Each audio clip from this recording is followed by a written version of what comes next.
अस्सलाम वालेकुम। कहानी सुनाओ चैनल पर आपको एक बार फिर से खुश आमदीद कहती हूँ। दोस्तों, अगर आप इस चैनल पर नए हैं तो हमारे चैनल को सब्सक्राइब कर लें। तो चलते हैं आज की सच्ची और अनोखी कहानी की तरफ, जो आपको चौंकने पर मजबूर कर देगी। आज की कहानी आपको खौफ के हसार में जकड़ लेगी।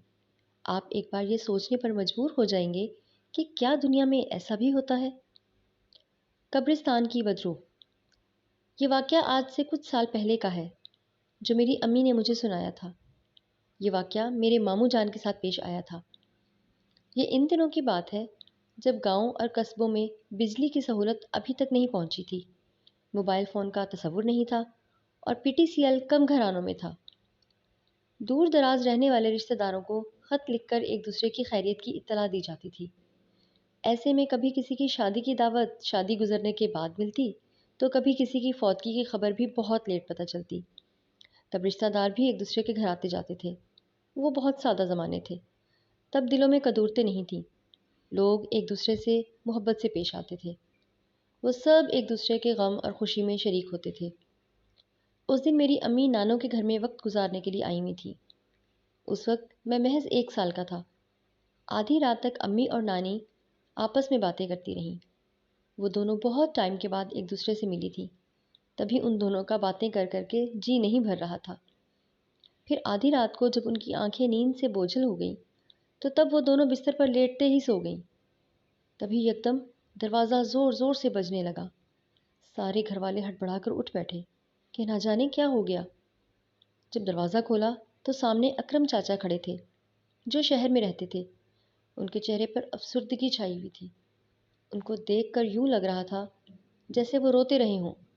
किसी को भी उनकी आधी रात की आमद की वजह मालूम नहीं हो पा रही थी, क्योंकि वो बहुत ज़्यादा रो रहे थे। उनसे बात भी मुकम्मल नहीं हो पा रही थी। तभी नानी ने उन्हें पानी पिलाया और कहने लगी कि आराम से बताओ कि क्या मामला है। उन्होंने बड़ी मुश्किल से खुद पर काबू पाकर दादी की फौतगी की इत्तला दी। मेरी दादी उनकी खाला थी और वो खाला से बहुत प्यार करते थे। ये खबर सुनकर मेरे सब लोग ही हक्का बक्का रह गए। ख़ास तौर पर मेरी अम्मी की हालत देखने लायक थी, क्योंकि मेरी दादी अम्मी को बहू से ज़्यादा अपनी बेटी समझती थी और अम्मी को उनकी वजह से बहुत हौसला रहता था। सब लोगों ने इस बात पर इत्तफाक किया कि अभी उन्हें फौतगी पर जाना चाहिए, मगर गांव से शहर तक का फासला पैदल चलकर तय नहीं किया जा सकता था। इस गांव में कोई टांगे वाला भी नहीं था। जितने भी टांगे वाले थे वो दूसरे गांव में थे, और दूसरे गांव में कुछ रिश्तेदार भी थे जिनको इत्तला करना बहुत ज़रूरी था। तभी नानी और नाना ये फैसला किया कि मेरे नुमान मामू को दूसरे गांव में भेजकर बाकी रिश्तेदारों को इस अफसोसनाक खबर से मुत्तला किया जाए, और साथ किसी टांगे वाले को भी बंदोबस्त कर दिया जाए। उस वक्त अम्मी का वहाँ पर पहुँचना बहुत ज़रूरी था, क्योंकि घर में और कोई औरत भी नहीं थी। अम्मी बार बार एक ही बात कहे जा रही थी कि वो तो बिल्कुल भली चंगी थी।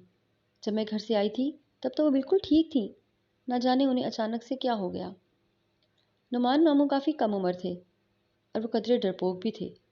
जब भी वो अकेले जाने से हिचकिचा रहे थे, मगर नाना अब्बू के गुस्से की वजह से उनको मानते ही बनी, और घर से लालटेन उठाकर वो दूसरे गांव की तरफ रवाना हो गए।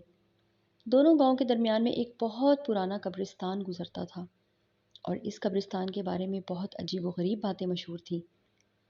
जब भी नुमान मामू अकेले जाने के ख्याल से डर रहे थे, उन्होंने किसी और को साथ लेने की बात की, तो उस वक्त सख्त सर्दी का मौसम था, और कोई भी सर्दी के मौसम में बिस्तर से निकलने पर तो बिल्कुल तैयार नहीं था। मजबूरन उन्हें अकेले ही रखते सफ़र बांधना पड़ा। जूं जूं वो कब्रिस्तान के करीब पहुंच रहे थे, उनका दिल जैसे डूबता जा रहा था। खौफ उन पर बुरी तरह से मुसल्लत हो चुका था।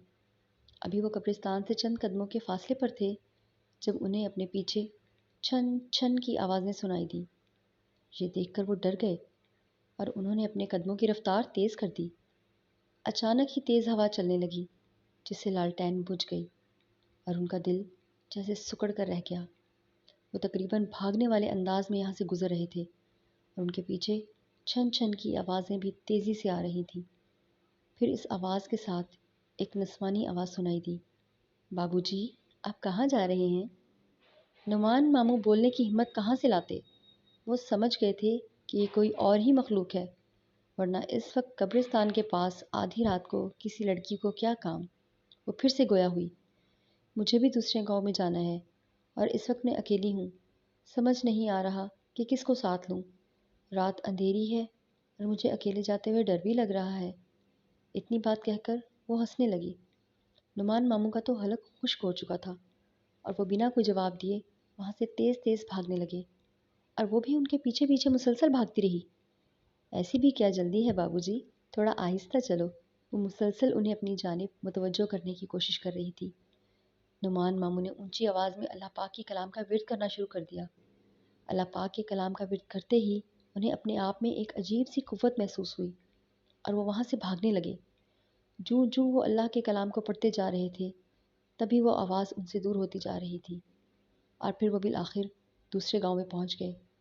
سب سے پہلے انہوں نے رشتہ داروں کو میری دادی کی موت کی اطلاع دی، اور پھر ٹانگے والے کو لے کر کچے راستے سے اپنے گھر کی طرف چل پڑے۔ اب انہوں نے قبرستان والے راستے سے گزرنے کی حماقت نہیں کی تھی۔ یوں بھی ان کے ساتھ جو رشتہ دار تھے وہ بھی اس حق میں نہیں تھے۔ وہ سب اس قبرستان کے بارے میں عجیب و غریب باتوں کو سن چکے تھے اور کئی بار ان واقعات کو اپنی آنکھوں سے دیکھ چکے تھے، اسی لیے وہ سب لوگ بہت خوفزدہ تھے۔ پھر وہ لوگ تو فوتگی والے گھر میں چلے گئے اور نعمان ماموں اپنے گھر میں رہ گئے۔ انہوں نے کمرے کا دروازہ بند کیا اور بستر پر لیٹ کر سونے کی کوشش کرنے لگے۔ انہیں سوئے ہوئے تھوڑی ہی دیر گزری تھی جب ان کے آس پاس چھن چھن کی آوازیں آنے لگیں۔ یکدم وہ ہڑبڑا کر اٹھ بیٹھے۔ خوف سے ان کا برا حال ہو چکا تھا، تو وہ جو کوئی بھی تھی وہ ان کے گھر تک پہنچ گئی تھی، اور اب تو وہ اپنی جگہ پر سمٹ کر رہ گئے تھے۔ بےتابی سے صبح ہونے کا انتظار کرنے لگے۔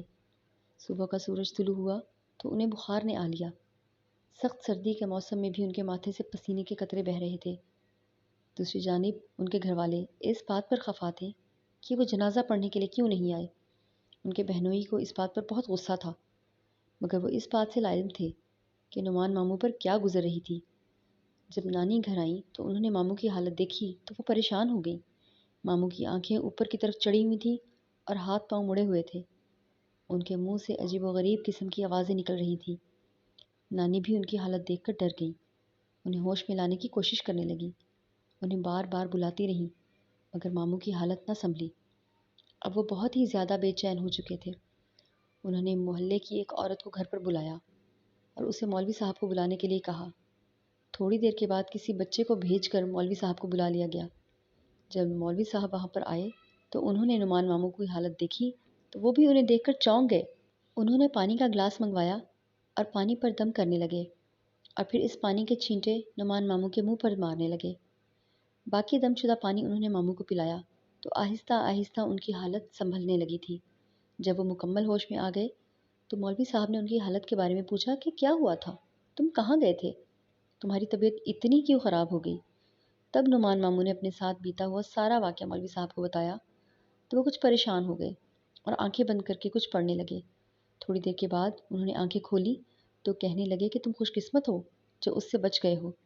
وہ ایک بدرو تھی جو اس قبرستان میں بھٹکتی پھر رہی تھی۔ تم نے اچھا کیا جو تم نے پیچھے مڑ کر نہیں دیکھا۔ اگر تم پیچھے مڑ کر دیکھ لیتے یا اس سے بات کر لیتے تو تمہارا بچنا تو ناممکن تھا۔ تمہاری کوئی نیکی تمہارے کام آ گئی ہے جو تم موت کے منہ سے زندہ بچ کر آ گئے ہو۔ اس کے بعد نعمان ماموں کتنے ہی دن بخار میں مبتلا رہے، رات کو سوتے ہوئے ڈر جاتے تھے۔ آہستہ آہستہ ان کی حالت سنبھلی تو انہوں نے توبہ طائب کر لی۔